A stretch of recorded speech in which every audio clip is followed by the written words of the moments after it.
Assalamualaikum warahmatullahi wabarakatuh.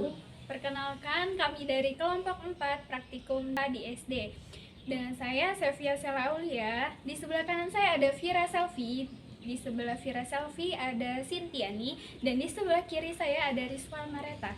Di sini kami akan menampilkan video praktikum kami. Selamat menyaksikan. Kegiatan praktikum tentang jenis-jenis gelombang.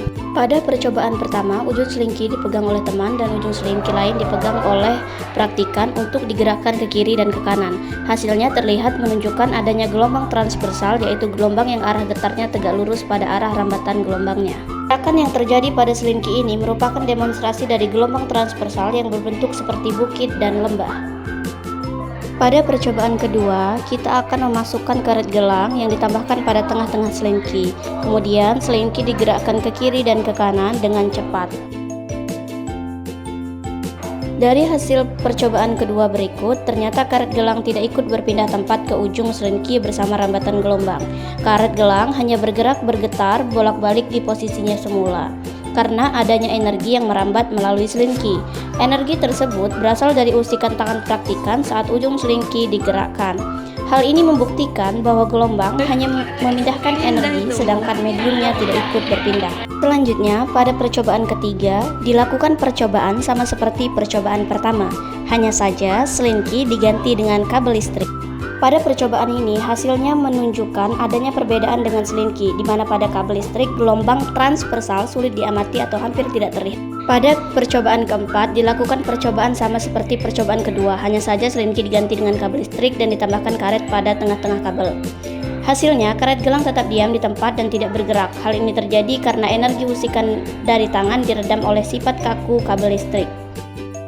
Pada percobaan kelima, praktikan menggunakan kembali selingki yang ujungnya dipegang oleh teman, kemudian ujung lainnya dipegang oleh praktikan sendiri.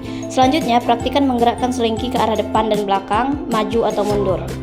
Hasilnya menunjukkan bahwa arah usikan sejajar dengan arah rambatannya. Hal inilah yang disebut dengan gelombang longitudinal. Kegiatan praktikum sifat pemantulan gelombang. Pada percobaan pertama mengenai pemantulan gelombang, air diisi ke dalam ember, kemudian sebuah kerikil dijatuhkan ke dalam air. Hasilnya menunjukkan terbentuknya gelombang di permukaan air yang berbentuk lingkaran, yang merambat keluar dari pusat jatuhnya kerikil. Hal ini membuktikan bahwa gelombang permukaan air dapat mengalami peristiwa pemantulan. Pada percobaan kedua, selingki diikat kuat pada salah satu ujungnya pada tiang sebagai ujung terikat, sedangkan ujung lainnya dipegang oleh praktikan sendiri. Kemudian ketika selingki dihentakkan dengan cepat sebanyak satu kali, gelombang merambat sepanjang selingki menuju tiang. Hasilnya menunjukkan adanya gelombang yang memantul kembali ke arah praktikan, di mana gelombang pantul tersebut mengalami perubahan posisi arah. Selanjutnya, pada percobaan ketiga, ikatan selingki pada tiang dilepaskan dan diganti dengan ikatan benang, sehingga ujung selingki dapat bergerak bebas naik dan turun sebagai ujung bebas. Dan ketika praktikan memberikan satu hentakan cepat pada selingki, gelombang merambat menuju ujung bebas tersebut. Hasilnya menunjukkan bahwa gelombang tetap dipantulkan kembali menuju ke arah praktikan dengan fase yang sama. Baiklah, itu tadi hasil video praktikum kami. Terima kasih telah menyaksikan. Semoga video praktikum ini dapat bermanfaat bagi kita semua. Wassalamualaikum